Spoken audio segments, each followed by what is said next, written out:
a grabar a partir de este momento. Entonces decíamos, los aceros se pueden designar de dos formas. Una, en función de la composición y dos, en función de las propiedades mecánicas. Como ingenieros, normalmente lo que nos interesan son las propiedades mecánicas. Sin embargo, también tenemos que conocer de la designación en función de composición. En México, la designación que usamos es la del Instituto Americano del Hierro y del Acero, la designación AISI. Y esa designación quedamos que se basaba en dos cosas. Dos primeros números que hablan de la familia del acero, que hablan de los aleantes principales. Y los dos últimos números que hablan en el contenido de carbono en décimas por ciento. Entonces, si tenemos un acero 10, 18, significa que tenemos un acero al carbono, o sea, el principal aleante es el carbono, y 0.18% de este elemento en composición. Entonces, si tenemos un acero, por ejemplo, de nuevo regreso a este punto, 1090, significa que seguimos hablando de un acero al carbono, pero ahora con 0.9% de carbono en promedio en composición en el acero. Si tenemos un acero 4140, nos dice que es un acero al cromo molibdeno. Ese acero al cromo molibdeno, lo que vamos a tener es, entonces, 4140 cromo molibdeno, es 41, entonces, cromo molibdeno, 0.4, entonces, 40 es 0.4% de carbono en el acero. A final de cuentas, el contenido de carbono indica la factibilidad, indica por un lado la resistencia del material o la ductilidad del material, mayor carbono, mayor resistencia, e indica también la posibilidad de que pueda ser endurecido por temple. Entonces, normalmente de 0.4% de carbono hacia adelante se puede endurecer un acero por temple y revenido. Entonces, si hay alguna duda de esta tabla, ustedes me dicen. Aquí, por ejemplo, podemos ver, tenemos varios tipos de aceros. Profe, Dígame usted.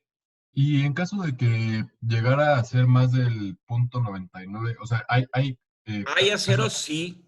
Son muy escasos, pero sí los llega a ver. Por ejemplo, les pongo en una tarea, en unas preguntas de opción múltiple.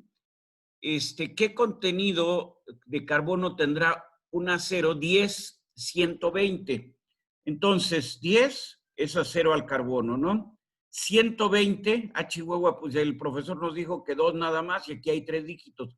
Entonces, si bien es un acero muy poco usual, no es comercial, lo que estamos diciendo es que tiene 1.2% de carbono. Normalmente, vamos, el límite anda por ahí del 0.9 o 1%. ¿Por qué? Porque cuando tienen demasiado carbono, cuando tienen muy alto contenido de carbono, el acero se va volviendo frágil, va perdiendo tenacidad.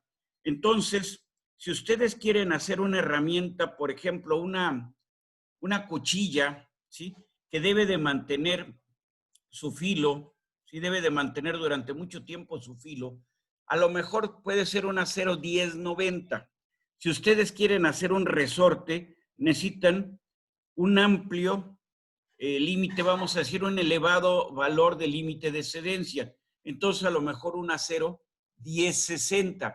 Si ustedes quieren por ejemplo, no sé, fabricar un elemento mecánico, podría ser un eje, puede ser un acero 1045. Y si ustedes lo que quieren es hacer una lámina para embutido, o sea, para un amplio formado, por ejemplo, para la carrocería de un automóvil, el contenido de carbono sería de alrededor del 0.06%. O sea, si fuera cero al carbono, sería un 10,06. ¿Sí? No sé si está con eso la respuesta. sí, perfecto, muchas gracias. Ándale. Bueno, ¿por qué esta tabla?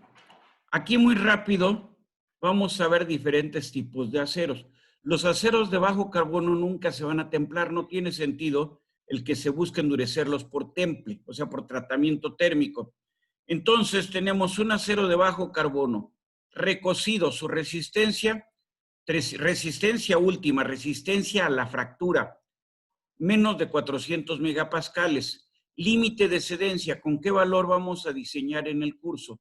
Con el límite de cedencia, o sea, este es el valor que nos interesa para el curso. 296 megapascales. Deformación, 36%, o sea, es un material que se deforma muchísimo antes de romperse. Ahora, si ese material lo endurecemos por deformación en frío, su límite de cedencia pasa de aproximadamente 300 megapascales a arriba de 400 megapascales. Aumenta más de prácticamente un 40, más de un 40% o un 40%. Pero ¿qué pasa cuando aumentamos la resistencia? ¿Qué pasa con la deformación? Disminuye. No sé si estamos de acuerdo en esto. ¿Sí? Muy bien. Aceros que vamos a utilizar, por ejemplo, 1040 en México no es comercial el 1040, sino es el 1045. Bueno, sin embargo, vemos 1040 recocido tiene una resistencia de 352. Comparemos con la del 1020, 296. Mayor contenido de carbono, mayor resistencia. Pero ¿qué pasa cuando aumenta la resistencia? ¿Qué pasa con la capacidad de deformarse? Va a disminuir.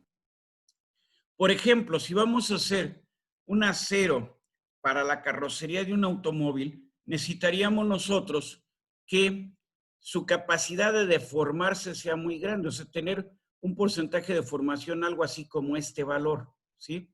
Pero de preferencia una mayor resistencia. ¿Para qué? Para que absorba más energía al momento de cualquier impacto, ¿sí? Bueno, regreso al 1040. Estas letritas de aquí, ¿qué dice? A final de cuentas, ¿cómo las traducimos? Dice que es templado en agua, water quenching and tempering a 700 grados centígrados, ¿sí? Entonces tenemos un acero 1040 templado en agua y revenido a 700 grados, perdón, no son centígrados. Estos son Fahrenheit, discúlpenme ustedes, estos son 700 grados Fahrenheit, 900 grados Fahrenheit, 1300 grados Fahrenheit, ¿sí? Nada más déjenme ver aquí para no cometer un error. Sí, no, 1300 sí son Fahrenheit estos. Muy bien. O sea, esto más o menos sería alrededor de unos 350 grados centígrados. Ustedes hagan las conversiones. Alrededor de unos 500 y alrededor de unos prácticamente 700 grados centígrados. Muy bien. ¿Qué es lo que observamos aquí? Ya quedamos que no voy a tomar la resistencia última, sino lo que me interesa es que su límite de cedencia. Muy bien. ¿Qué es lo que vemos? Que de acuerdo a la temperatura de revenido es la resistencia. Mayor temperatura de revenido, menor resistencia. Aquí adelanto un punto, o sea, ¿para qué se va a templar un acero? Para endurecerlo. Pero después del temple queda frágil, entonces da un segundo calentamiento. A ese segundo calentamiento se habla de un revenido. Ese segundo calentamiento se realiza a una temperatura menor que la de temple y su finalidad no es reducir la dureza, no es reducir la resistencia, sino eliminar la fragilidad. Entonces, véanlo ustedes aquí, tienen un acero con una resistencia, con un límite de cedencia de 640 más 641 megapascales y una deformación del 19%. Comparen esto con lo del 1020 deformado en frío. ¿Cómo es su resistencia? 641 contra 441. Mucho mayor, ¿sí? Es 40% mayor. ¿Y cómo es su deformación a la fractura? Aquí 19 y acá 20. Para motivos prácticos, ¿cómo son? La misma. Entonces, es un material que incrementa sensiblemente su resistencia, pero mantiene también su tenacidad, mantiene su capacidad para deformarse antes de sufrir fractura. Entonces, si aumentamos la temperatura a la que se le da el segundo tratamiento, el tratamiento de revenido, que es para eliminar la fragilidad en el acero, ¿qué es lo que observamos? lo que observamos es que aumenta su capacidad de deformación. Muy bien. Aumentamos el contenido de carbono, de 0.4 pasamos a 0.8. ¿Qué es lo que observamos? Estamos templando ahora ya no en agua, sino es oil quenched and tempering, templado en aceite y revenido a 700, a 900 y a 1300 grados. ¿Cómo son las resistencias? Comparemos este 972, 889 y 483 con estos tres valores. 641 lo tenemos que comparar con el 972, mucho mayor. 621 con el 889, mucho mayor. 434 con 483, ya no hay tanta diferencia. Entonces, normalmente no vamos a revenir a temperaturas tan elevadas un acero de estos, un acero con este contenido de carbono. ¿Por qué? Porque pierde ya mucho sus propiedades. Fíjense ustedes el 1040, ¿sí? Su resistencia era 434 y su capacidad de formación era 32%. El 1080 a las mismas condiciones de tratamiento. 483 es un 10% mayor su resistencia, pero ¿qué pasa con su capacidad de formación?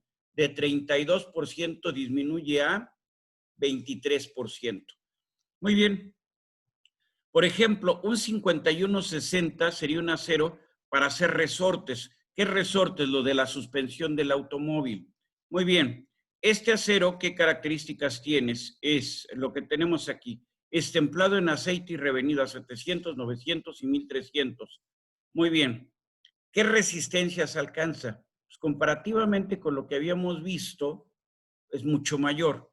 5160 a 700 Fahrenheit lo comparamos con, por ejemplo, el 1080 a 700 Fahrenheit.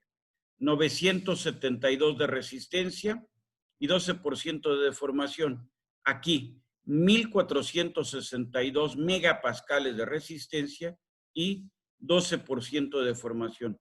La misma deformación, pero, perdón, está aquí, no, discúlpenme, 1641 y 9%, no 12. 1641 y 9%. Disminuyó de 12 hasta 9, pero aumentó de 972 la resistencia a 1641. Conclusión, en un acero, los elementos aleantes aumentan su capacidad de endurecimiento sin afectar sensiblemente su tenacidad. Entonces, podemos tener mucho mejores propiedades en un acero aliado que en un acero que solamente pues tiene como aleante al carbono. ¿Queda la idea de esta diapositiva? ¿Sí? Sí. Muy bien. Seguimos entonces. Muy bien. No me voy a detener ya en esto. Esto se les queda a ustedes en las diapositivas para que puedan leer con calma. Pero a final de cuentas, nosotros lo que tenemos son diferentes tipos de aceros. Aquí está lo que comentaba su compañero. Un acero 52-100. Es un acero cromo-silicio, eso es lo que indica el 52, y el 100 que indica un contenido de carbono del 1%. Este acero, ¿para qué se va a utilizar? Para hacer los rodamientos, para hacer los valeros, las pistas de los valeros. ¿Por qué? Porque tiene una excelente resistencia al desgaste. Muy bien. Pero en el caso de los aceros existen una gran cantidad, una gran variedad de aceros. Por ejemplo, para las brocas es un acero, para los machuelos, en general herramientas de corte son aceros.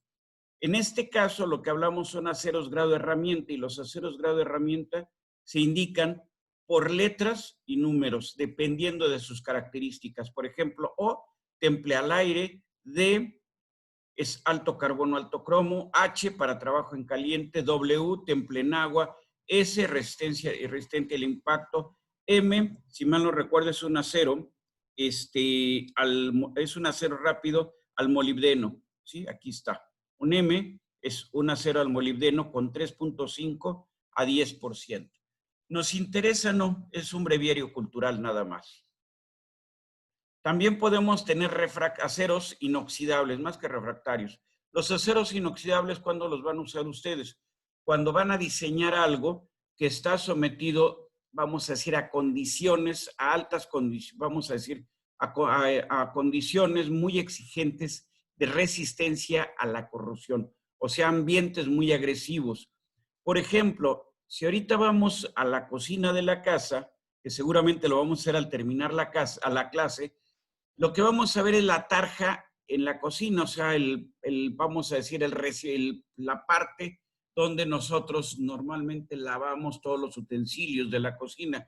¿La tarja de qué es? Es acero inoxidable.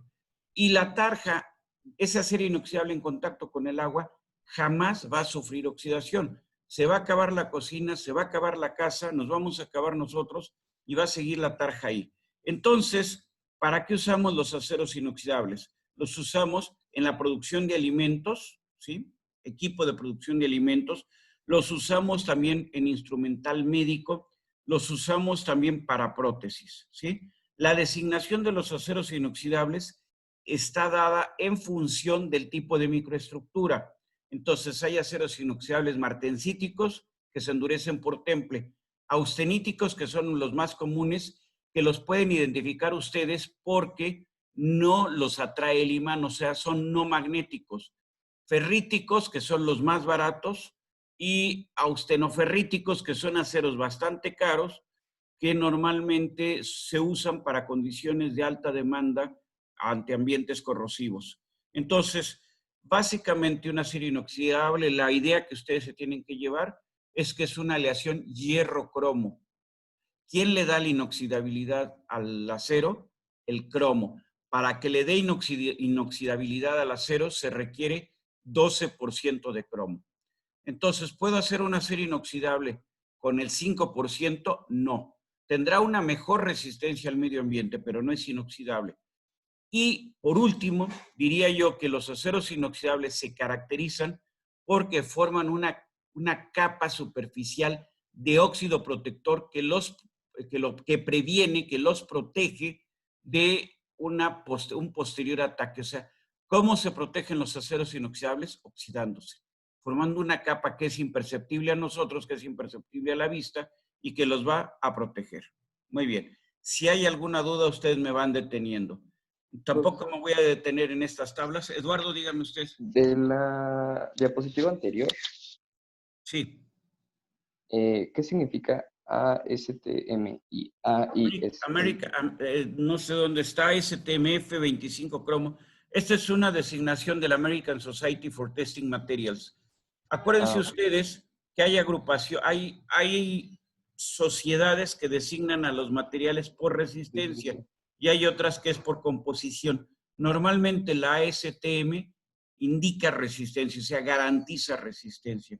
Y la ISI indica composición. Entonces aquí tenemos que puede haber designación a ISI y a STM. La ISI, lo que usamos son 3 números, o sea, son familias 200, familia 300 y familia 400. Entonces, todos los aceros inoxidables caen dentro de esos 3 familias, vamos a decir, dentro de esa forma de designarlos. Por ejemplo, podemos tener un acero 304, que es un acero inoxidable 18 cromo, 8 níquel, que es de los más comunes, de los más usuales. ¿Y cómo lo identificamos? Yo lo que les decía, un acero inoxidable se identifica muy sencillo. El brillo, vamos, el que no se oxida, pues es una cosa evidente.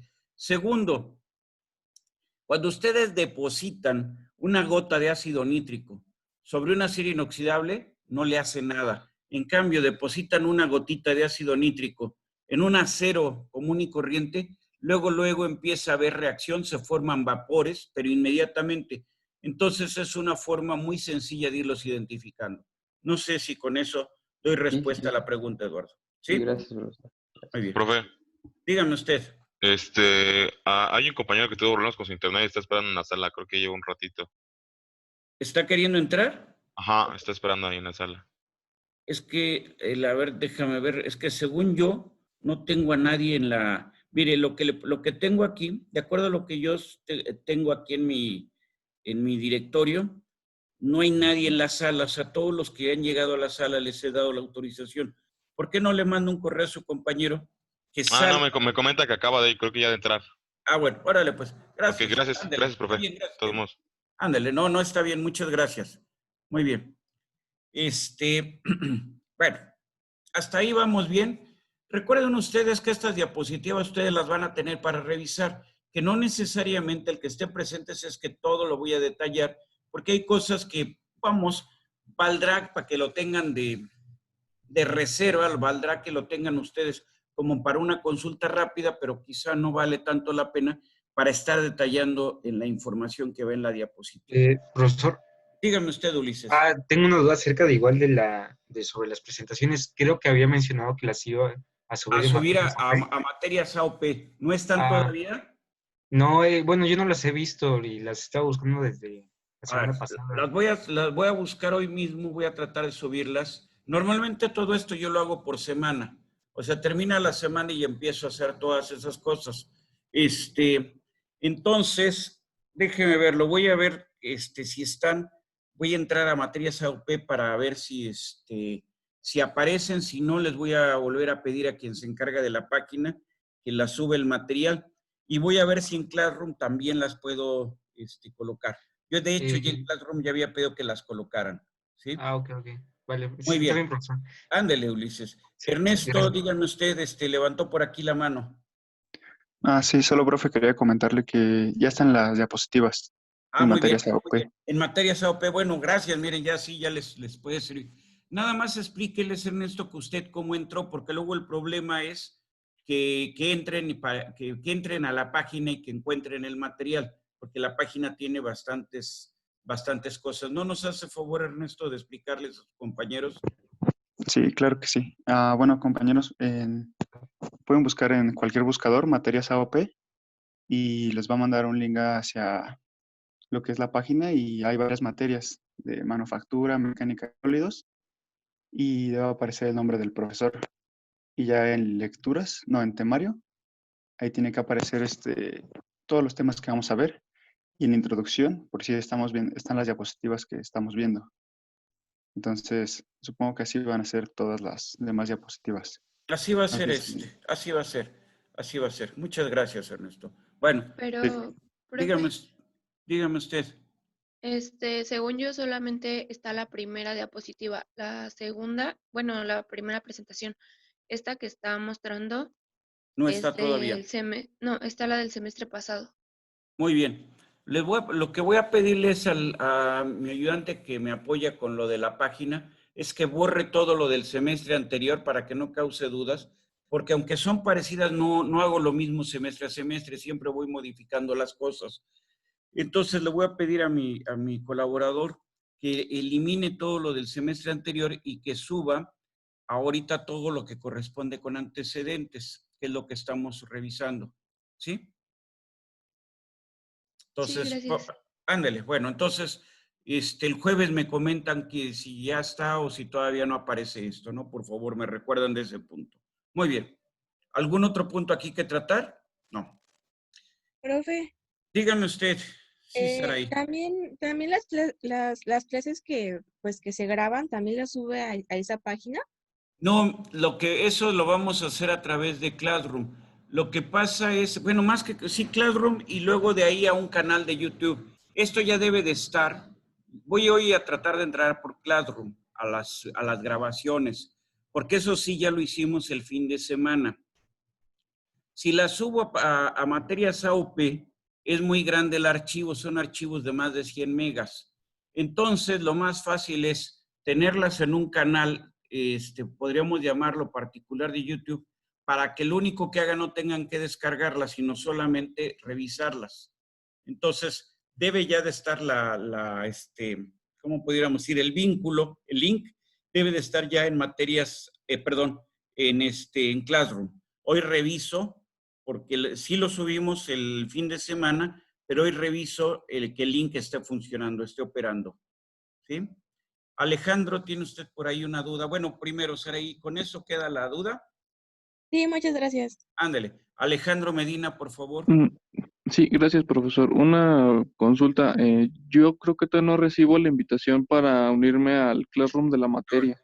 Muy bien, espéreme tantito entonces, porque ayer mandamos algunos que faltaban, entonces déjeme apuntarlo aquí nada más.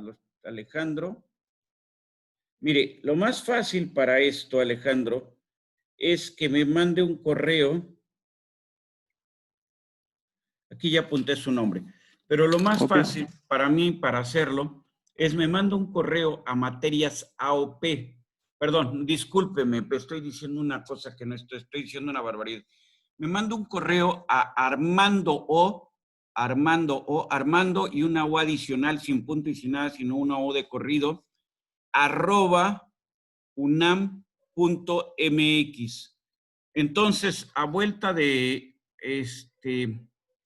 yo recibo el correo, evidentemente ahí viene ya su correo electrónico y a ese correo electrónico le mando el link, ¿sí? Entonces, sí, dígame. No, sí, de acuerdo, gracias. Órale, pues ándele, Alejandro. ¿Algún comentario más? Yo. ¿No? Dígame usted, por favor, Sebastián. Bueno, yo soy, me inscribí en altas y bajas, entonces Sí. Entonces no tiene usted link tampoco, ¿no? No, tampoco. Por favor, entonces lo mismo que le decía a su compañero Alejandro, un correo a armando@unam.mx. Entonces, con eso, yo ya le mando el link vamos a decir, a su correo electrónico para que ya no tenga problemas para ingresar, ¿sí?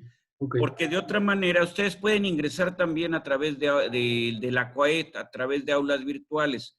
El problema es que se tarda uno más y hay ocasiones, porque a mí me ha sucedido, se los digo por experiencia, que no puede uno accesar. Tiene uno prácticamente que apagar la máquina, volver a reiniciar todo para poder ingresar. ¿Por qué pasa eso? No lo sé, pero sí me ha pasado en ocasiones, ¿sí? Muy bien. Entonces, por favor, Sebastián. ¿El correo es todo en minúscula? Mándeme usted. El correo es todo en minúscula. Todas minúsculas. Okay. Todo en minúsculas. armando@unam.mx, todas minúsculas, por favor. Okay. Gracias, profe. Ándele. ¿Algo más? Muy bien. Entonces, bueno, quedamos aquí, vienen composiciones de diferentes tipos de aceros. Esto podría interesarnos un poco más porque vienen diferentes tipos de aceros en la columna de la izquierda, sí, pura serie de los 400, y nos habla de sus propiedades, ¿sí? Fundamentalmente su límite elástico, ¿sí? El UTS, ¿sí? Aquí está. Normalmente nosotros, todas las propiedades, o sea, la resistencia, ¿en qué la vamos a manejar? En megapascales. Es muy raro que yo lo llegue a manejar en miles de libras sobre pulgada cuadrada, que son los kilopsi. Entonces, estos valores muy rara vez, yo creo que nunca los voy a manejar. Siempre voy a manejar las propiedades en megapascales, que es sistema internacional y que es mucho más fácil de operar. Otra tabla en este caso de aceros de la serie 300 con la composición y luego con las propiedades, ¿sí? Muy bien. Insisto, ¿cuándo usan ustedes aceros inoxidables? Ambientes muy corrosivos, instrumental quirúrgico, cuando ustedes necesitan trabajar con alimentos o con productos que muy fácilmente se pueden contaminar, o cuando van ustedes en un momento dado, a trabajar en ambientes muy agresivos. Por ejemplo, el impulsor de una bomba para mover el agua de desagüe, las aguas negras. Pues en las aguas negras hay una gran cantidad de contaminantes. Si ustedes meten un impulsor de bronce, muy rápido se va a desgastar. Entonces, los impulsores de las bombas normalmente son de acero inoxidable, ¿sí?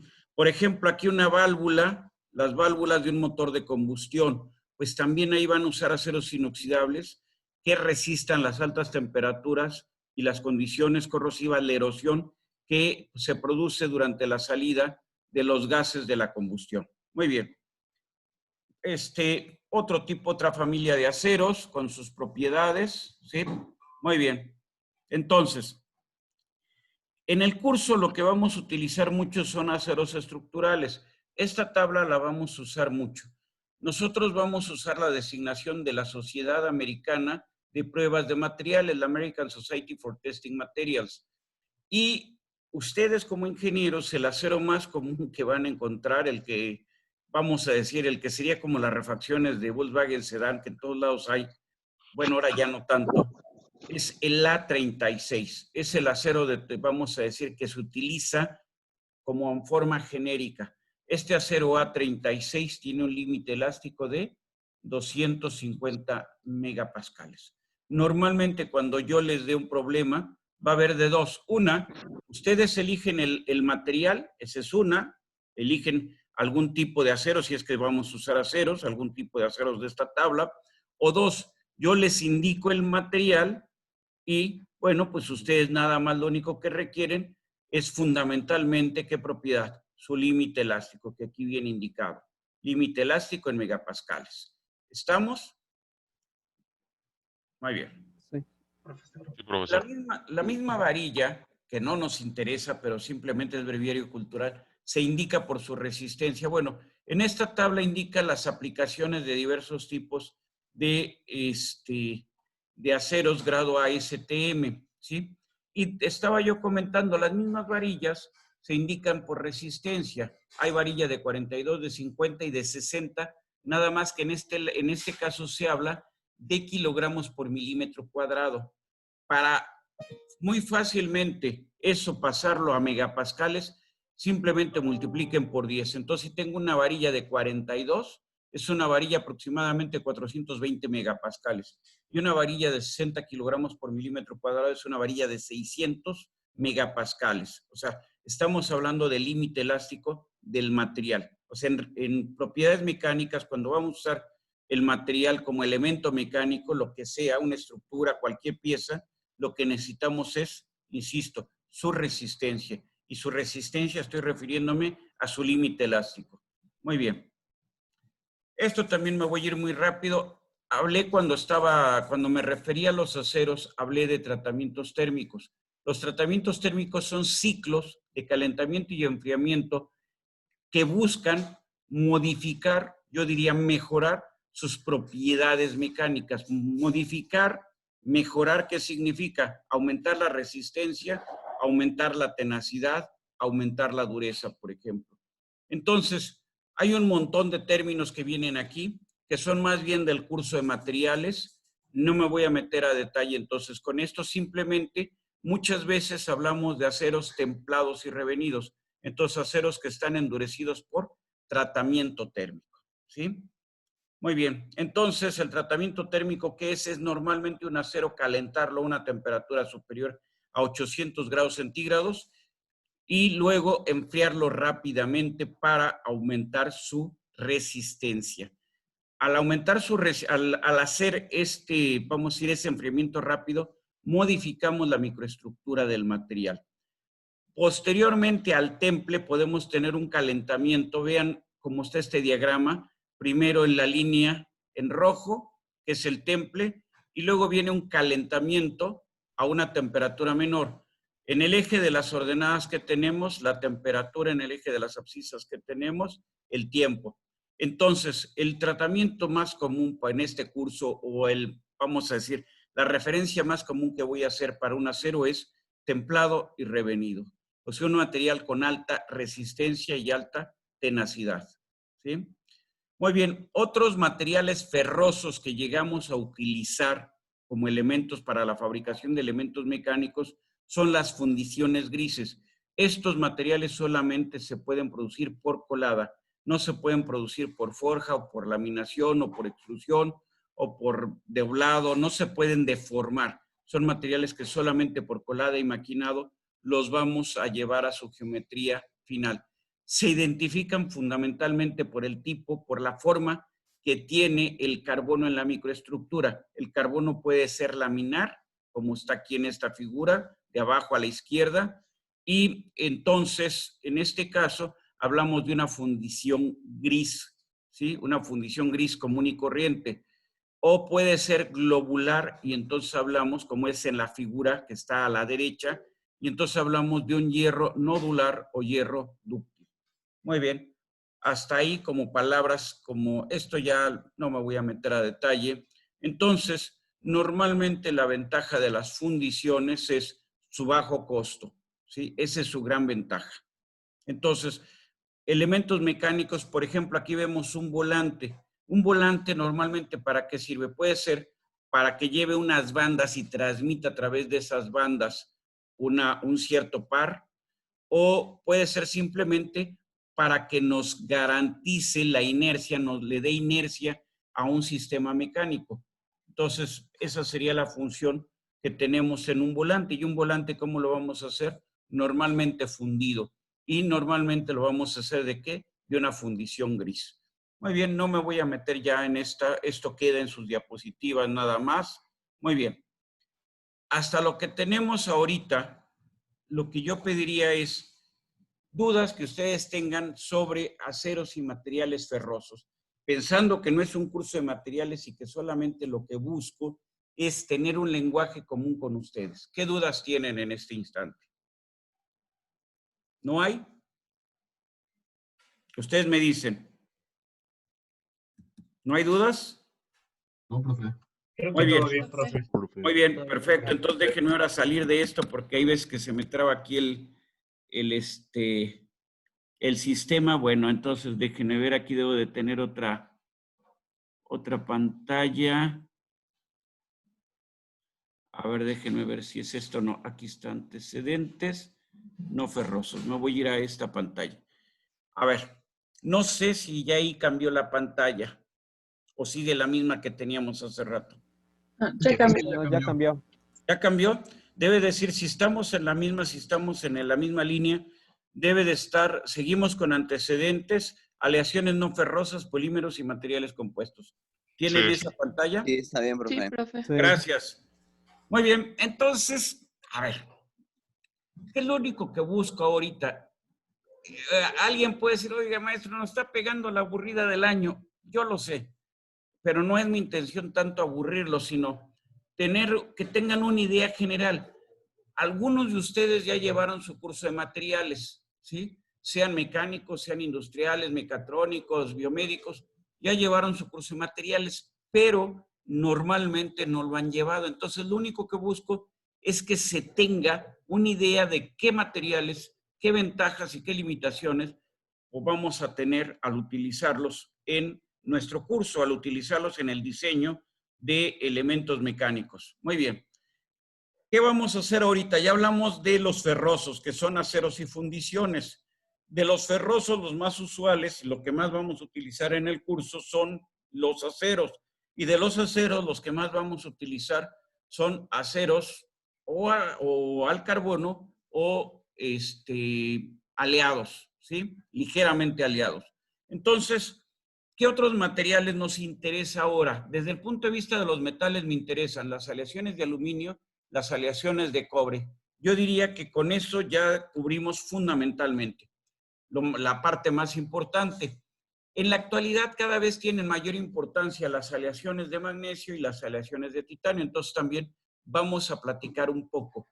Ahora, si estoy pensando en aplicaciones generales, pues no solamente los metales son importantes, sino también tenemos que hablar de los vamos a decir, de los no metálicos, sobre todo de los plásticos y de los hules.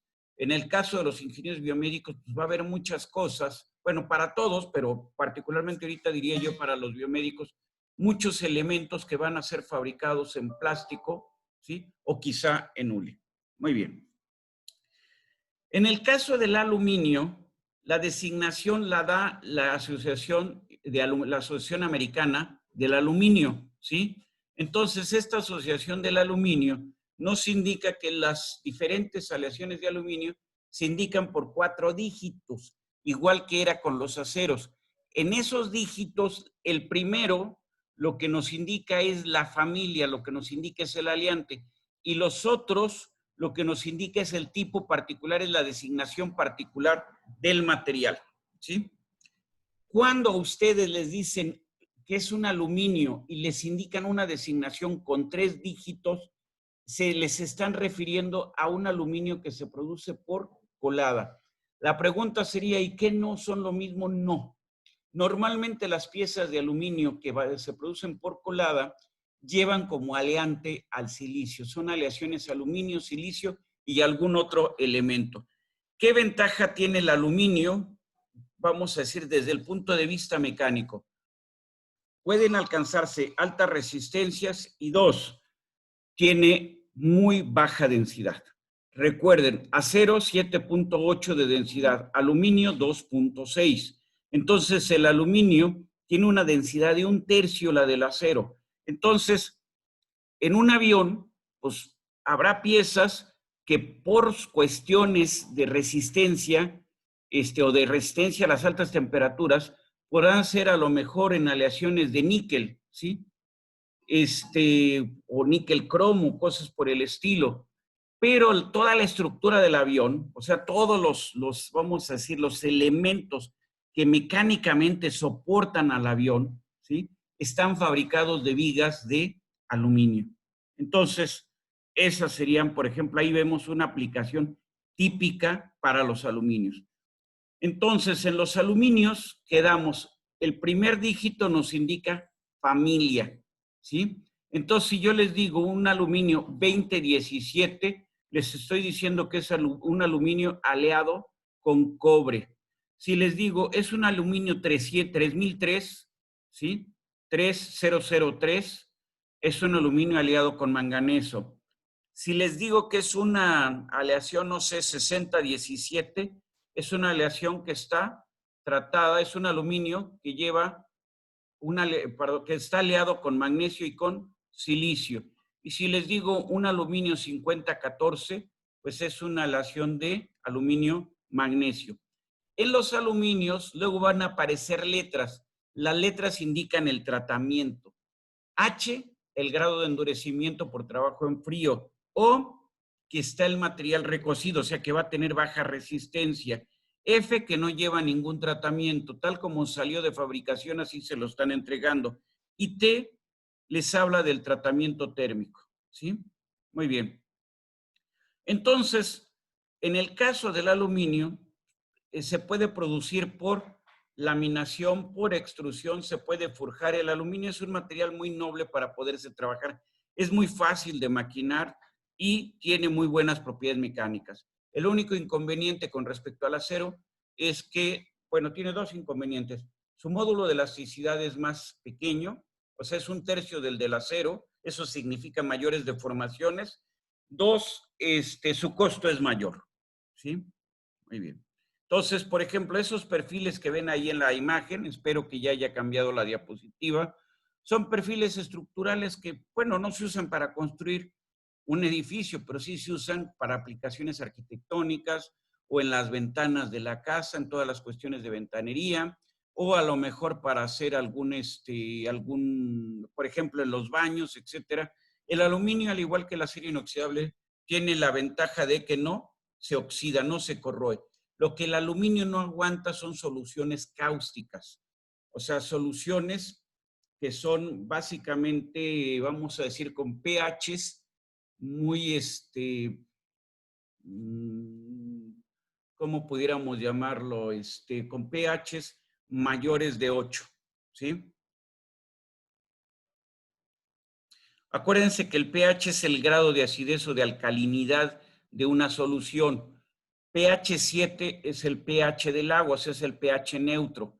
Abajo del pH 7, o sea, 1, 2, 3, 4, 5, son soluciones ácidas, o sea, contienen en solución una gran concentración de iones hidrógeno.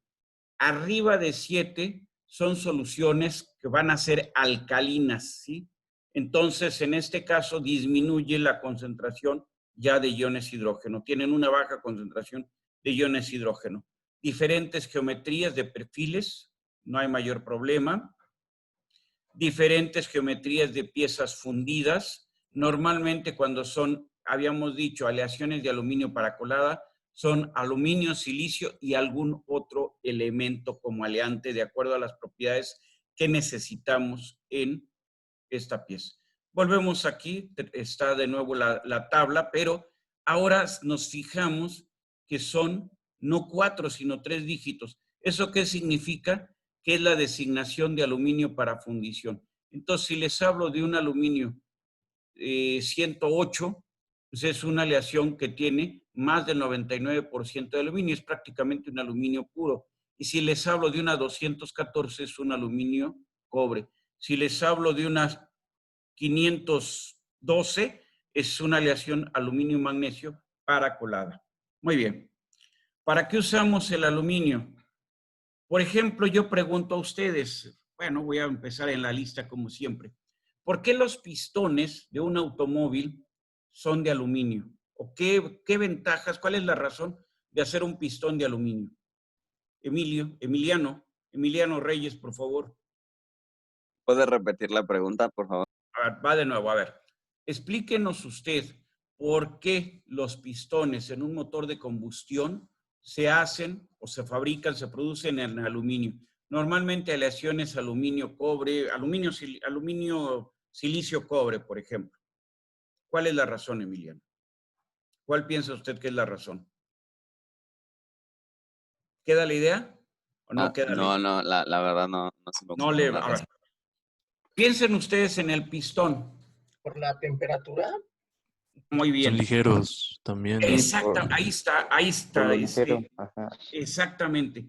¿Cuál es la razón de que son ligeros? Ustedes tienen un pistón que es una masa móvil. ¿A cuántas revoluciones trabaja el auto? Pues de menos a 600. Pero si aceleramos el auto vamos a estar no a 600, vamos a estar a 4,000 o a 5,000 RPM.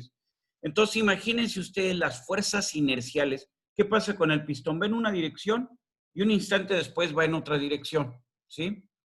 Entonces, ustedes tienen una tendencia a moverse en una cierta dirección y luego la invierten. ¿Qué va a generarse? Fuerzas inerciales. ¿Y esas fuerzas de qué dependen? Dependen de la aceleración y de qué más dependen, de la masa. Entonces, los pistones son de aluminio porque de esa manera reducimos las fuerzas que se generan al estar cambiando de dirección, sobre todo a altísimas revoluciones. Además, tienen otra propiedad, hay calentamiento. Entonces, ¿qué ventaja tiene el aluminio? Conductividad térmica. Entonces, puede disipar rápidamente el calor. ¿Podríamos hacer los pistones en un material ferroso, por ejemplo, en una fundición? Sí, pero pesarían 3 veces más. ¿Eso qué significa? Un cigüeñal mucho más grande, de mucho mayor diámetro, y también la bancada del motor tendría que ser más grande. En pocas palabras, hacer pistones en un ferroso significaría que el monobloque, el bloque del motor creciera, como si se tuviera que hacer más grande para trabajar a las mismas RPMs. No sé si está la idea. ¿Sí? Sí, profesor. Sí, profe. Muy bien. Tenemos aquí en forma de lámina para hacer una carrocería. De nuevo, la ventaja es la densidad, la ligereza, ¿no? En una lata, para cualquier bebida carbonatada o espirituosa, ¿sí? ¿Cuál es la ventaja de que sea en aluminio? Y no va a ser peso, ¿eh? El costo de fabricación. Costo de fabricación podría ser, está bien. ¿Temperaturas? ¿La temperatura? Temperatura no es tanto un problema, ¿eh? O sea... ¿No es que, profesor, es fácil deformarse? La facilidad para deformarse, ahí está. Ese es. O sea, ¿cuál es la ventaja? ¿Qué veo aquí en la lata? Un material que se ha tenido que deformar muchísimo para poder hacer la lata. Ahora, en realidad son 2 tipos de aluminio. El cuerpo de la lata es un tipo de aluminio y la tapa es otro. ¿Por qué? Porque en la tapa tenemos un abre fácil, ¿sí? Entonces tenemos que doblar la perillita para que se rompa. Viene ya marcado dónde se va a romper la lata para poder extraer el líquido. Entonces, la tapa siempre es de una aleación diferente porque necesitamos menos capacidad para deformarse y que en un momento dado se pueda romper fácilmente para poder abrir la lata. Entonces, insisto, son 2 aleaciones las que tenemos en una lata común y corriente. ¿Por qué usamos aluminio? Por su capacidad para deformarse. ¿Sí? ¿Alguna pregunta ahí? ¿No? No, profe, gracias. Muy bien, profe. La lata que es, bueno, me dicen, pues es que para mí es una lata nada más. La lata la tienen que ver como un recipiente a presión. ¿Por qué? Si ustedes la agitan, o simplemente si ustedes analizan la lata adentro, ¿qué es lo que hay? Hay un líquido con una gran cantidad de gas. Ese gas que genera una presión. Entonces, esto es un recipiente a presión. ¿Podríamos medir cuál es la presión antes de abrir la lata? Claro que sí. Eso va a ser un problema al final del curso. Y una vez se los adelanto. ¿Sí? Muy bien. Aquí están los diferentes tipos de designaciones que vienen. Si es una H, pues ya quedemos que es para ese endurecimiento en frío. Y el número los indica qué tanto se endureció. H18 es el mayor endurecimiento. H12 apenas se está endureciendo, es un cuarto de endurecimiento. ¿Sí? Muy bien, no me interesa esto, lo dejo de lado ya. Cobre. A ver, ingenieros. Aplicaciones del cobre. ¿De dónde provienen sus aplicaciones del cobre? Conductividad. Conductividad. Térmica y eléctrica. Muy bien, ahí vienen sus aplicaciones. ¿Qué más? ¿Alguna otra cosa? Ductilidad. ¿Cuál? Ductilidad.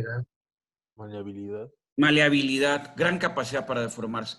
Al igual que el aluminio, el cobre tiene una gran capacidad para deformarse. Lo vemos en las piezas que están acá arriba. Ahora, el cobre es más caro que el aluminio. El cobre es de los metales más antiguos que el hombre conoció. Normalmente, las diferentes etapas de la humanidad se han indicado por el material. Entonces, hablamos de la edad de piedra, hablamos de la edad de bronce. ¿Pero qué es el bronce? Es una aleación de cobre. Entonces, en realidad, antes de la edad de bronce tuvo que haber una edad de cobre, una época de transición. ¿Cuál fue el problema del cobre? ¿Por qué no se habla de la edad del cobre? Porque el cobre tiene muy baja resistencia. Entonces, el cobre siempre se va a alear para obtener mayor resistencia mecánica. Solamente lo usamos puro el cobre como conductor eléctrico o cuando la conductividad térmica sea muy importante. De ahí en fuera lo vamos a usar aleado. ¿Qué aleaciones de cobre son las principales? Las cobre estaño, las más antiguas, que son los bronces. Las cobre zinc, que son los latones. Las cobre zinc aluminio, que se conocen como latones aleados con mayor resistencia, mayor dureza. Las cobre aluminio son cuproaluminios y tienen muy alta resistencia mecánica. Y el cuproníquel que tiene una alta resistencia a la corrosión. ¿Sí? Muy bien. Bronces, ¿para qué los usamos como ingenieros? Normalmente tienen muy buena resistencia al desgaste. Entonces, por su aspecto, pues en las llaves de la casa, los grifos, pueden ser normalmente van a ser de bronce, ¿sí? Algunos elementos mecánicos como partes de reductores de velocidad van a ser de bronce por su alta resistencia mecánica, pero también por su alta resistencia al desgaste se utilizan en la fabricación de bujes. Entonces hay muchos casos en donde tenemos un eje y no podemos ponerle valeros, no podemos ponerle rodamientos. Entonces, ¿qué es lo que le ponemos? Un buje que normalmente va a ser de bronce o puede ser de plástico, puede ser de nylon, dependiendo de las cargas y de las temperaturas a las que vamos a trabajar. Las campanas, ¿de qué son? Son bronces y son bronces con 20% de estaño. ¿Por qué? En una campana que necesitamos sonoridad. Entonces, arriba del 20% de estaño aparece una fase en la microestructura que es una fase frágil y que le da la sonoridad que requerimos a la campana. ¿Sí? Muy bien. Los latones. ¿Cuál es su característica fundamental de los latones? Capacidad para deformarse. O sea, los instrumentos de viento, ¿de qué se hacen? De una aleación 70-30, 70 cobre, 30 zinc. Pero también, ¿qué otras ventajas tiene el latón? Muy buen aspecto. Entonces, tiene una función decorativa en muchas ocasiones. Evidentemente, si nosotros vamos a hacer algún tipo de tornillo, elemento roscado de latón, va a ser un elemento que no está sometido a grandes, vamos a decir, cargas mecánicas y que necesitamos que tenga un buen aspecto. ¿Sí? Entonces, son los latones. Los cuproaluminios normalmente elementos mecánicos. Tenemos un impulsor, un engrane, elementos mecánicos en general son los que se hacen en aleaciones de cobre y aluminio. Su ventaja es su resistencia, su tenacidad y su resistencia a la corrosión. ¿Sí? Muy bien. Y los cuproníqueles tienen muy buen aspecto, al igual que el latón. Nada más que en función de la cantidad de cobre, podemos pasar desde algo que tenga una tonalidad dorada, una tonalidad amarilla, vamos, hasta una tonalidad blanca. Entonces, dependiendo de si son 90% de cobre, 10% de níquel, o a lo mejor 40 de níquel, 60 de cobre, va a ir cambiando la tonalidad. En ocasiones, si ustedes preparan una aleación, cobre 60%, 20% níquel y 20% zinc, el aspecto que tiene ese material es el de la plata. Entonces se habla de plata alemana. Entonces, cuando les vendan algo y les digan que es de plata alemana, pues ni crean que es plata, todo tiene cualquier elemento, pero no tiene plata. Una plata alemana es 60 cobre, más o menos, no digo que exactamente, 60 cobre, 20 zinc, 20 níquel. Y el aspecto precisamente es el de la plata. Muy bien. Entonces, ¿qué otro elemento a ustedes, ingenieros, sí les puede ser de gran interés? El titanio. La ventaja del titanio es que tiene una densidad de 5.1, 5.2. Tiene una densidad que es más o menos 2/3, un poquito menos de 2/3, la del acero. Tiene una resistencia que es igual a la del acero, y además, aunado a eso, tiene una altísima resistencia a la corrosión. Entonces, elementos mecánicos, prótesis o partes que van a ir en ambientes altamente corrosivos, las vamos a fabricar de titanio. ¿Cuál es el problema? Que el titanio sí es muy caro. Entonces, estamos hablando fácilmente de un material que cuesta 10 o 15 veces lo que cuesta el acero. Entonces, la decisión para utilizar titanio, pues está en función de cuáles son las ventajas que nos da, porque lo que sabemos es que una pieza de titanio nos va a salir muy cara. Entonces, álabes en una turbina, que es la figura que tenemos a la izquierda, serían, por ejemplo, podríamos hacerlos de una aleación de titanio. O a lo mejor algún engrane que fuera en un reductor de velocidad que va a estar a condiciones críticas de servicio, o sea, cargas muy altas, pero que queremos que sea muy ligero, podríamos hacerlo de titanio. ¿Podríamos hacer el tubular de la bicicleta de titanio? Sí, pero saldría carísimo, ¿sí? Entonces, normalmente no hay un cuadro, yo no sé de ninguna marca de bicicleta aún de competencia que los tubulares sean de titanio, ¿sí? Muy bien. Propiedades del titanio. Nos habla de resistencia a la tensión. Pues 345 no nos parece muy alto, pero ya tenemos aquí materiales que pueden ir hasta 1241 por ejemplo, este titanio, 10 vanadio, 2 hierro, 3 aluminio. Tenemos 1104 de límite elástico, 1241 de resistencia última, pero con una mucho menor densidad que los aceros. Normalmente la aleación que más se utiliza es la titanio, 6 aluminio, 4 vanadio, ¿sí? El gran problema del titanio es el maquinado. El maquinado del titanio es difícil, es un material muy complicado de maquinar. Hay que tener mucho cuidado, las velocidades no pueden ser tan altas, tan elevadas durante el maquinado. Entonces, el maquinado de cualquier pieza de titanio siempre es costoso. Muy bien. Níquel. Normalmente su resistencia a la corrosión es la que determina el uso del níquel, ¿sí? Muy bien. Me vuelvo a esta diapositiva. Magnesio. Magnesio, densidad 1.7. Precio del aluminio un 50% mayor, pero con una densidad que es casi 50% menor. Es un 60% la densidad del magnesio con respecto a la del aluminio. La densidad del magnesio es 1.74, la del aluminio es 2.6, 2.7. Entonces, la ventaja del magnesio y la razón por la cual ustedes van a utilizarlo cada vez más es su bajo peso aunado a su buena resistencia mecánica. ¿Cuál es el inconveniente del magnesio? Que es un más complicado para trabajar, ¿sí? Y que normalmente las resistencias que podemos alcanzar son menores. Entonces, la tendencia actual es de buscar reforzar el magnesio con partículas cerámicas, o sea, generar con el magnesio materiales compuestos. Esa sería la idea. En el magnesio, los aliantes indican por una letra. Aquí son las diferentes letras que se utilizan para poder definir en particular la aleación de magnesio. Muy bien. AZ63. Entonces, es aliado con aluminio y con zinc, ¿no? Entonces, AZ63, AZ81, AZ91, aluminio y zinc. Entonces, cada uno de estos lo que nos indica es qué aliantes en particular lleva.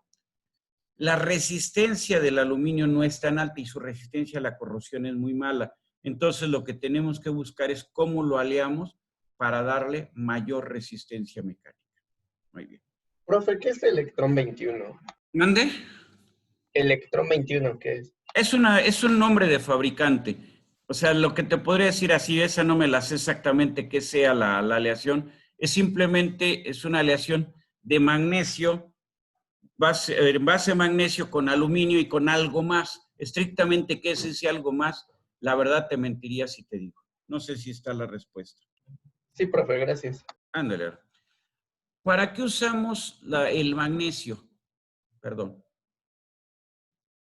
El magnesio, ¿dónde tiene sus ventajas? Por ejemplo, en estructuras aeronáuticas, cuando ustedes quieren reducir al mínimo el peso, ¿sí? Y cada vez lo van a ver más en el automóvil. O, por ejemplo, yo les decía, la estructura de la laptop o la estructura de su teléfono, pues es una aleación de magnesio normalmente. Puede ser aluminio, sí, pero se decide normalmente por el magnesio. ¿Por qué? Porque se reduce de manera importante el peso. Entonces, en este tipo de aplicaciones ustedes van a encontrar magnesio cada vez de manera más común y cada vez va a ser más usual que ustedes como ingenieros estén en contacto con piezas de magnesio, ¿sí? Entonces, hay un montón de aquí, por ejemplo, la estructura de la laptop o la estructura del teléfono son normalmente en magnesio. Algunas estructuras, por ejemplo, para soportar mecanismos, por ejemplo, este housing, esta carcasa para un reductor, un variador de velocidad, ¿sí? Pues ¿de qué se va a hacer? De magnesio. ¿Quién la está usando la Volkswagen y en un vehículo tan común como un Passat, ¿no? Entonces, no sé si con esto está la idea, ¿sí? Está la idea de las ventajas que tiene el magnesio. ¿En dónde lo pudieran usar? Pues hablamos hace rato cuestiones para la industria automotriz, para la industria aeronáutica. Hablamos también de los laptops, hablamos también de los teléfonos celulares, las estructuras de las cámaras. ¿Podríamos hacer un tubular de una bicicleta en magnesio? Sí. Sería más cara que un tubular de aluminio, pero pesaría 2/3 del tubular de aluminio. No sé si con eso está la idea de las aplicaciones del magnesio y de sus aleaciones. ¿Preguntas?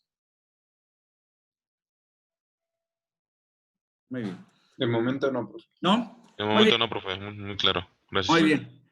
Entonces podemos tener otros materiales, o sea, ya quedamos que el magnesio, su ventaja es su ligereza, su baja densidad. Podemos tener otros materiales, por ejemplo, aleaciones de zinc, etcétera, pero fundamentalmente, vamos, aleaciones de zinc, ¿para qué las vamos a ver? En el exprimidor. Ahorita nos vamos a la cocina y hay un exprimidor, entonces es muy común que se use zinc para hacer el exprimidor o que se use aluminio, depende qué exprimidor estén ustedes utilizando.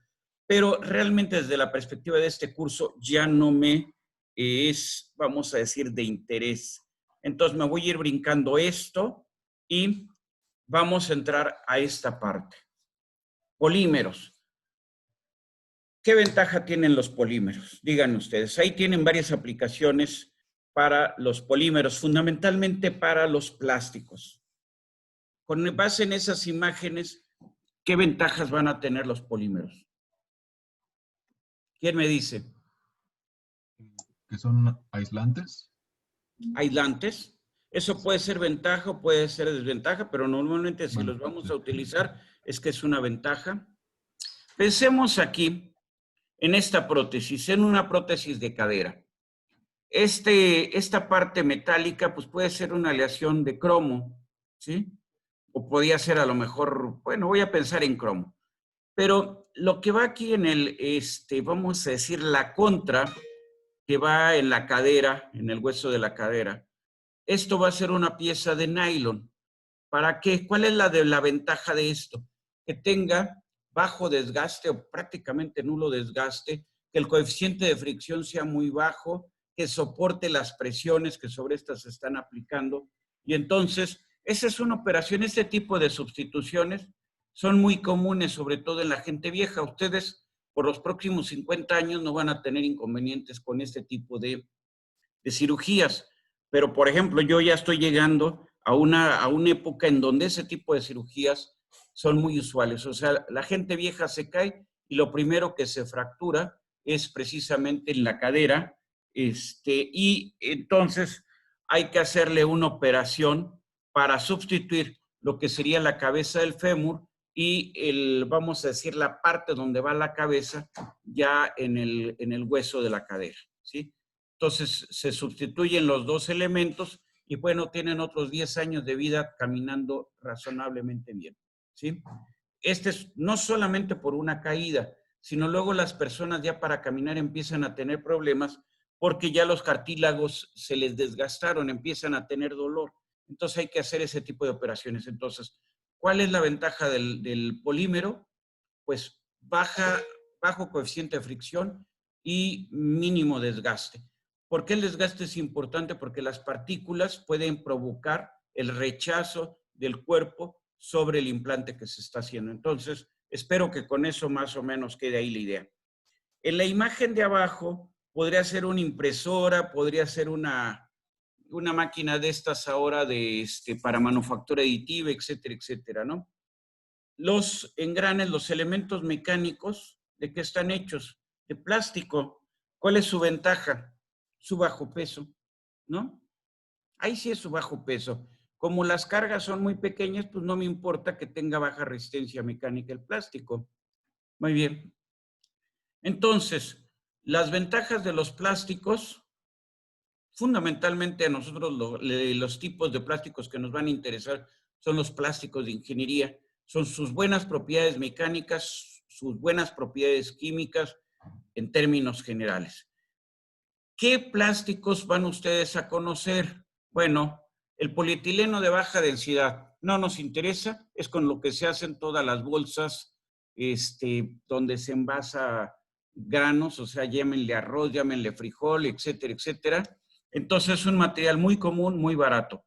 Polietileno de alta densidad, pues podría ser también para envases. Se va a usar para envasar productos, aguas carbonatadas, vulgo se ha dicho, refrescos. No, porque son permeables al gas. Si ustedes envasaran un refresco en un polietileno, el gas se va a salir en 3 semanas. O sea, el polietileno es permeable al dióxido de carbono, entonces no sirve. Muy bien. El poliestireno, bueno, pues nos presenta buenas propiedades mecánicas, ¿sí? Una buena resistencia mecánica. Luego, el polipropileno también va aumentando su resistencia mecánica. El etileno, el propiletileno, propileno, etileno, pues también buenas propiedades mecánicas. Lo que se conoce como un copolímero, que es estireno, etileno y butadieno, pues propiedades mecánicas no se destaca.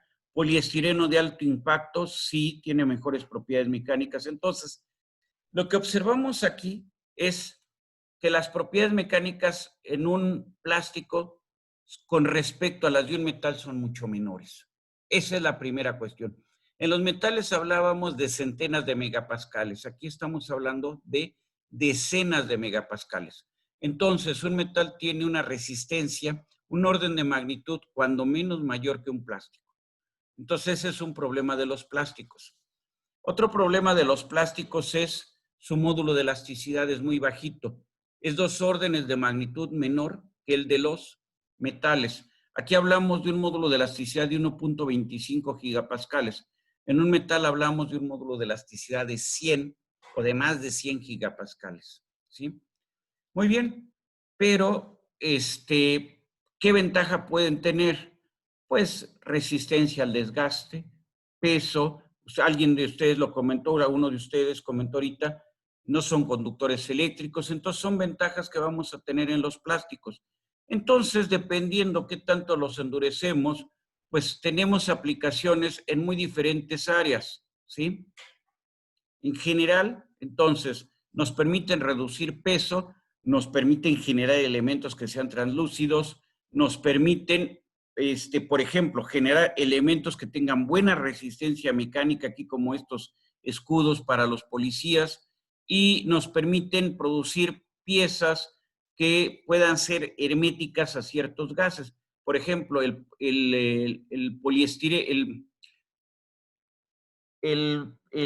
plástico que se usa para fabricar las botellas, que es teraftalato de polietileno, es un plástico que es impermeable al dióxido de carbono. Muy bien. Muy bien. Aplicaciones, por ejemplo, fibras. Entonces es una aplicación fundamental. Para textiles podemos usar. Antes los textiles eran básicamente fibras naturales, algodón y lana. Bueno, algodón, lana y seda. En la actualidad, pues todavía hay algunas cosas de algodón, de lana muy pocas y de seda pues solamente son muy ricos, ¿sí? Entonces, básicamente, vamos a decir, los textiles con los cuales se fabrica la ropa común y corriente son textiles a base de polímeros, ¿sí? Entonces, diferentes componentes fabricadas en plástico. Por ejemplo, el nylon 66, este sí es un polímero para hacer elementos mecánicos. Su resistencia, fíjense, 146 megapascales. Esto sí ya lo podemos utilizar para un elemento mecánico. O por ejemplo, el acetal, ¿sí? No, perdón, la poliamida laminada, 345 megapascales. O el poliéster reforzado con fibra de vidrio, 172. Esto ya anda del orden. Este 146, este 186, este 345, este 172. Ya no están un orden de magnitud por abajo de lo que tiene de resistencia un metal, sino ya están muy cercanas a los de los metales. ¿Cuál es la densidad de un plástico? Normalmente del orden de 1. O sea, normalmente de 1 gramo por centímetro cúbico, pudiéndose tener plásticos con densidades menores de la unidad. ¿Sí? Muy bien. Preguntas hasta aquí. Muy bien. Ventajas de los plásticos quedan. O sea, ¿qué plásticos vamos a usar? Por ejemplo, nylon, por ejemplo, ABS, por ejemplo, nylon reforzado con fibra de vidrio, por ejemplo, poliamidas, por ejemplo, poliestireno reforzado con fibra. O sea, esos son los plásticos que vamos a usar en ingeniería. Hay miles y miles más, pero viéndolo en términos generales, vamos a usar aquellos que tengan las mayores propiedades mecánicas. ¿Hasta aquí hay alguna pregunta? ¿No? Todo bien. No, profe. Los que estén despiertos, que contesten. Todo bien, profe. Gracias. Todo bien, profe. Excelente. Gracias. Ya vi que sí están despiertos todavía más de 20. Muy bien. Materiales compuestos. Normalmente son combinaciones. Pueden ser combinaciones de cualquier cosa con fibras o con partículas que pueden ser cerámicas, pueden ser poliméricas, etc. ¿Cuál es la ventaja de los materiales compuestos? Combinan, vamos a decir, combinan propiedades. En general, creo que el material compuesto, vamos a decir, más importante en la actualidad es el uso de fibra de carbono combinado con resinas poliméricas. ¿Qué ventaja tienen con Una grandísima resistencia mecánica aunada a un muy bajo peso, ¿sí? No sé si está la idea. Entonces, pues elementos de alta tecnología, como podrían ser el chasis, carrocería de Fórmula 1 o de este vehículo de competencia, fibra de carbono, ¿sí? Entonces, cuando queremos la mayor resistencia, la mayor relación, perdón, de resistencia a peso, que usamos un material compuesto, normalmente esto se refiere a fibra de carbono, ¿sí? Muy bien. Entonces, ¿cuál es la desventaja de estos materiales? Su alto costo. Muy bien. Muy bien. Estas figuras ya me parece estas imágenes ya las habíamos visto. Típicas aplicaciones de fibras de carbono. Muy bien. Cada vez a ustedes como ingenieros les va a tocar encontrarse con nuevos materiales que tengan mayor resistencia, menor peso, que combinen propiedades, que a lo mejor puedan ser aislantes o puedan ser conductores dependiendo de las condiciones, etcétera. Hay un mundo por delante de desarrollo de nuevos materiales, por ejemplo, para almacenar energía, o sea, para la fabricación de pilas, para la fabricación de elementos estructurales, insisto, cada vez más resistentes y con menor peso, etcétera. Entonces, cada vez se reducirá el uso de los metales per se, aumentará el uso de polímeros y elastómeros, el uso de los materiales compuestos también se incrementará, al igual que los materiales cerámicos.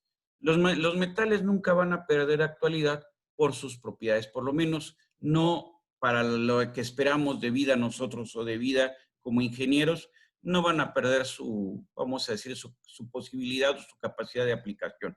Me parece que lo que va a hacer es cambiar el tipo de materiales, el tipo de metales que se van a estar utilizando, ¿sí?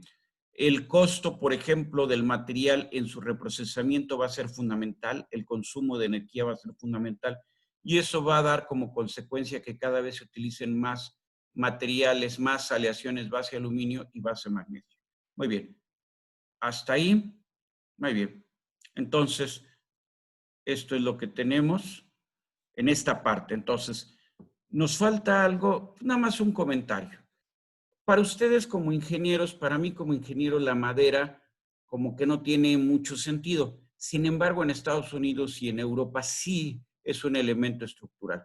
O sea, la madera es un material, ya sabemos, que es de origen natural. Es un material que sus principales ventajas es su baja densidad. Y de ahí las aplicaciones que puede tener. Insisto, en México, como no hay abundancia de madera, pues realmente no lo vemos como un material de construcción. Pero en países nórdicos sí tiene una aplicación este material. Muy bien. Hemos visto lo que corresponde ahora sí a los materiales. Hablamos de metales. En los metales hablamos de los ferrosos, de los no ferrosos. Vimos muy rápidamente algunos plásticos para ingeniería. Hablamos un poquito de los materiales compuestos y rematamos diciendo que, bueno, pues si bien no es de tanto interés, pero en un momento dado la madera también tiene aplicaciones, sobre todo como material de construcción, sobre todo para la fabricación. En Estados Unidos no es raro que las casas sean fabricadas en pura madera, ¿no? La estructura, en lugar de que sea de concreto y acero, es de madera, ¿sí? Muy bien. Entonces, hasta aquí tendríamos la parte que corresponde con materiales. La pregunta que yo les haría, bueno, ya vimos materiales. ¿Qué nos falta de los materiales? Bueno, hablamos de las propiedades, ¿sí? Déjenme ver aquí.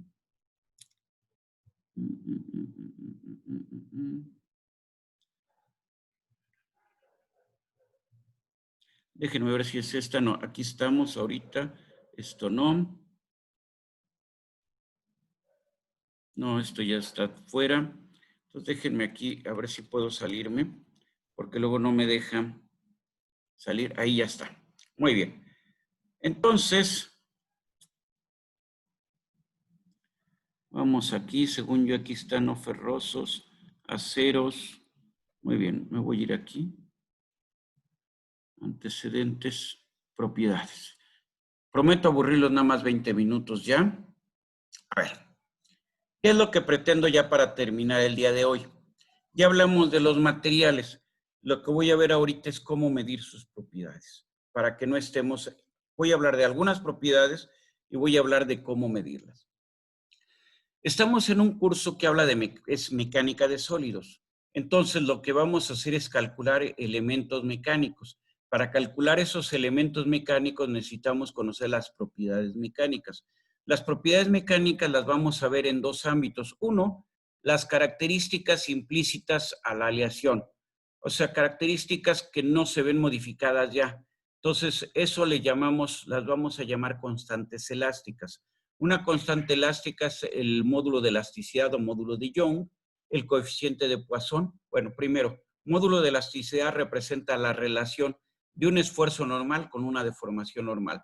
Coeficiente de Poisson, la relación de la deformación transversal a la deformación longitudinal. Luego, tenemos la resistencia a la fatiga, que es el esfuerzo al cual falla un material. Después vamos a ponerle de 1.000.000 de ciclos para verlo muy sencillo. Tenemos el módulo de rigidez a corte, que es la relación que existe entre el esfuerzo de corte y la deformación a corte. Muy bien. Entonces, para eso vamos a dedicar, si nos alcanzan, los siguientes, que no nos van a alcanzar, los siguientes 15 minutos. Naomi, por favor, dígame usted. Profe, vemos solo su carpeta de archivos, de PDF. No vemos la presentación aún. Ah, ¿no están viendo la presentación? No, hombre, a ver, esto sí está grave. A ver, va de nuevo. A ver, ¿qué están viendo ahorita? La carpeta con las presentaciones. ¿Están viendo con la carpeta nada más? Ah, caray, eso sí está. A ver, va aquí. Ah, ya vi. Ya vi.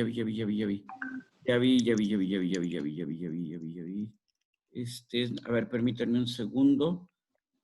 A ver, este es el objetivo. El objetivo es esta. ¿Ahora sí? Así es. Sí. Ahí aparece objetivo. ¿Sí? Sí tienen la diapositiva que en donde dice objetivo, conocer propiedades mecánicas, etcétera, etcétera. Así es, gracias. Sí, profe. Bueno, no, a ustedes, ay, qué bueno que me van diciendo, si no yo me sigo de frente. Entonces no me va a alcanzar los siguientes 15 minutos. Quedamos que nunca los voy a llevar más allá de las 8:30, 8:35 para explicar todo esto. Entonces, muy bien. ¿Qué nos interesa? Nos interesa conocer cómo se mide la resistencia, ¿sí? Nos interesa conocer cómo se mide la resistencia a fatiga. La dureza y la termofluencia la voy a dejar de lado porque no es punto toral para este curso, pero sí la resistencia a la tracción y la resistencia a la fatiga. Muy bien. A ver. Primera cuestión. Aquí yo creo que es donde nos vamos a llevar los 15 minutos. Nosotros lo que tenemos son cuerpos. Piensen en esta cosa así toda irregular de color azul que está del lado derecho. Pues un cuerpo de una forma cualesquiera. No sé si se ve. Al cuerpo que le aplicamos fuerzas, ¿no? Y esas fuerzas que generan en el cuerpo. Bueno, primero, cambios de geometría, habíamos dicho. Esos cambios de geometría, ¿cómo le llamamos? Deformación. Esa deformación puede ser permanente y le llamamos deformación plástica, o puede ser recuperable y le llamamos deformación elástica. Para nuestro curso solamente nos interesa la deformación elástica. Muy bien, perfecto. Ahora, al aplicar fuerzas en el interior de nuestro cuerpo, ¿qué se van a generar? Habíamos dicho, esfuerzos. O sea, el esfuerzo es un concepto que refiere a qué tan de qué nivel es la solicitación, qué tan elevada es la solicitación que se genera en el cuerpo, al interior del cuerpo, por efecto de las fuerzas que ustedes están aplicando. Muy bien, para poder hacer el análisis que necesitamos, que este cuerpo esté en equilibrio, cualquier cosa fuera del equilibrio que nos produce una aceleración, esto es parte del curso de dinámica y no nos interesa. Entonces, lo que nos interesa es cargas que están en condiciones de equilibrio y que nos producen deformaciones. Muy bien. Habíamos quedado de que nosotros tenemos un cuerpo cualesquiera, ¿sí? Y ese cuerpo cualesquiera lo cortamos con un plano cualesquiera. Véanlo arriba, ¿sí? Tenemos este cuerpo que en parte es translúcido, lo hemos dejado translúcido para entender, y a ese cuerpo le aplicamos estas tres fuerzas que están indicadas por las flechitas en rojo. Muy bien. Si nosotros analizamos, cortamos este cuerpo con un plano cualesquiera, ahí está el plano que se da lugar al cortar el cuerpo, ¿sí? lo vemos en la figura de la derecha, de la izquierda, discúlpenme, ya me están fallando las definiciones. Entonces, en esta figura de la izquierda, vemos que sobre esta superficie va a aparecer una resultante. Y esa resultante se va a poder descomponer en dos cargas. Una carga que sea normal a la superficie y otras cargas que vayan tangentes a la superficie. Las cargas normales nos van a permitir definir el esfuerzo normal y la carga tangente nos va a permitir definir los esfuerzos de corte. En cualquier superficie y considerando que en el plano de corte tenemos o podemos nosotros definir dos ejes linealmente independientes, entonces en cualquier superficie podemos definir hasta 3 esfuerzos, uno normal y 2 de corte. Muy bien, nosotros cuando hacíamos el corte estábamos pasando por un punto P, pero ese punto P, ¿qué forma tiene? Pues la forma que le vamos a dar es de un elemento diferencial de volumen. Aquí está. Y ese elemento diferencial de volumen, ¿cuántas caras tiene? Tiene 6. Entonces, en las caras que vemos, las caras que directamente estamos viendo, vamos a observar cómo están los esfuerzos. Y entonces vamos a tener que en cada cara hay un esfuerzo que es normal a la superficie, en este caso, sigma 1,1, y 2 esfuerzos que son tangentes a la superficie. En este caso, sigma 1,2 y sigma 1,3. Muy bien. El primer índice nos está indicando la normal, o sea, en qué dirección va la normal de esta superficie. Y la normal va en dirección 1. Y el segundo índice nos indica la acción, o sea, la dirección de la fuerza o del esfuerzo. ¿En qué dirección va esta flechita? Va en dirección 1. Ahora, entonces, aquí en este otro, sigma 1,2, ¿qué plano es? La normal de este plano va en dirección 1. Ahí está la razón de ese 1. El 2 es la dirección en donde está la acción, en la que se está aplicando la acción. ¿Cuál es la dirección? La dirección del eje 2. Y lo mismo puedo decir para sigma 1,3. Entonces, sigma 1,1 es un esfuerzo normal, sigma 1,2 es un esfuerzo tangencial o de corte, sigma 1,3 es un esfuerzo tangencial o de corte. ¿Sí? Muy bien. Lo mismo puedo ver en esta cara y lo mismo puedo ver en la cara superior. Nada más que aquí, ¿cómo voy a llamarle? ¿Cuál es la normal aquí? Es el eje 2. Entonces, aquí los esfuerzos se van a llamar sigma 2,2 al esfuerzo normal, sigma 2,1 el cortante que va en dirección del eje 1, sigma 2,3 el cortante que va en dirección del eje 3. Lo mismo puedo hacer acá para el plano o la superficie, cuya normal va en dirección de 3. Entonces voy a tener sigma 3,3 para la normal, sigma 3,1 para el cortante que va en dirección del eje 1 y sigma 3,2 para el cortante que va en dirección del eje 2. Entonces, para hablar del esfuerzo, ¿cuántos términos necesito? 3, 6, 9. ¿En qué, vamos a decir, qué descriptor matemático me podría servir para acomodar 9 términos o para describir una matriz? Una matriz, ¿no? Entonces, el esfuerzo se va a expresar con una matriz ¿de qué? De 3 por 3. Aquí sin entrar en mayores detalles. Sigma 3,1, si lo veo así, me generaría rotación alrededor del eje 2, al igual que sigma 1,3, pero quedamos que estamos en equilibrio. Entonces, sigma 3,1 y sigma 1,3, ¿cómo son? Iguales. Luego, sigma 3,2 me generaría rotación alrededor del eje 1, lo mismo que sigma 2,3, nada más que uno me da rotación en sentido contrario a las manecillas del reloj y el otro me da rotación en sentido horario. Entonces, para que no haya movimiento sigma 3,2 y sigma 2,3, para que no haya rotación, sigma 3,2, sigma 2,3 tienen que ser iguales. Y por último, sigma 1,2 me generaría rotación alrededor del eje 3, lo mismo que sigma 2,1. Para que no haya rotación alrededor del eje 3, sigma 1,2 y sigma 2,1 como son iguales. Entonces, el esfuerzo lo voy a representar con una matriz de 3 por 3, pero esa matriz es simétrica, ¿sí? ¿Estamos de acuerdo? Entonces, yo describo el esfuerzo con una matriz de 3x3 simétrica. Eso ya lo apuntamos, ya se queda de aquí en adelante, ya avanzamos bastante, creo que con eso ya valdría la clase del día de hoy. Y termino ya con esto, no quiero hacerlos sufrir más. Quedamos que hay materiales que les aplicamos una carga, o la carga al aplicarse dentro de un cierto valor, genera una deformación recuperable, elástica. Por ejemplo, en una liga, en un resorte. Pero pues si sacamos el carro y se lo regresamos así a la casa, vamos a tener problemas. Voy a cerrar el micrófono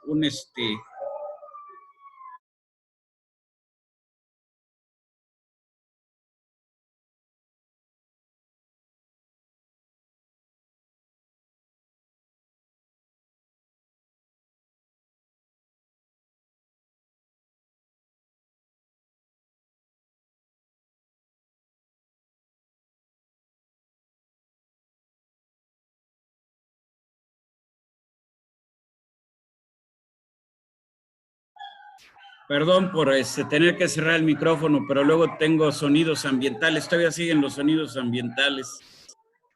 Bueno, espero que ya se hayan calmado. Bueno, no. Entonces, lo que tenemos aquí es una deformación plástica que no creo que estén muy contentos cuando ustedes lleguen y presenten el auto así, ¿no? Es una deformación permanente. Ojalá que hubiera sido elástica y no tendríamos problemas al entregar el auto, ¿no? Muy bien, entonces, así como describimos esfuerzos, así vamos a describir deformaciones. En el caso de nuestro curso, las deformaciones solamente nos van a interesar en el rango recuperable, o sea, en el rango elástico. En el rango plástico no nos interesan. Muy bien, sin meterme en detalles, lo que les puedo comentar es que la deformación también se va a expresar a través de una matriz de 3x3 simétrica, ¿sí? Esfuerzo, matriz de 3x3 simétrica, deformación igualmente, matriz de 3x3 simétrica. Hasta aquí lo dejo, no quiero avanzar más para no hacerlos más bolas. Entonces, hablamos ya del concepto de esfuerzo, hablamos del concepto de deformación y hablamos de cómo se representan. Preguntas, dudas, inconvenientes para terminar esta sesión. ¿Qué dudas hay? ¿No hay dudas? No, profe, todo bien. Procesando la información. Todo bien. A ver, ¿alguien tiene por ahí una duda? Que levante la mano para darle la palabra o que lo haga notar. Muy bien, vale. Miren, podría seguirle ahorita con más. Creo que mejor prefiero que se queden aquí. Me voy a atrasar un poquito en el programa. Quedamos que hoy debíamos de terminar todo esto. Me voy a atrasar como 1 hora en el programa. Pero prefiero dejarlo así, no aburrirlos. Y esto, quedamos que va a estar ya, espero el día de hoy, a más tardar mañana, tanto en materias AUP como a través de Classroom. ¿Sí? Pues si no hay ninguna duda, que tengan muy buen día, que tengan una muy buena semana y nos vemos por aquí el próximo jueves. Gracias, profesor. Gracias, profesor. Hasta luego. Gracias, profe. Hasta luego. Gracias, hasta luego, buen día, buenas No, noches. profe. Hasta luego. Hasta luego, profe, buen día. Gracias igualmente. Hasta luego, bye. Bye.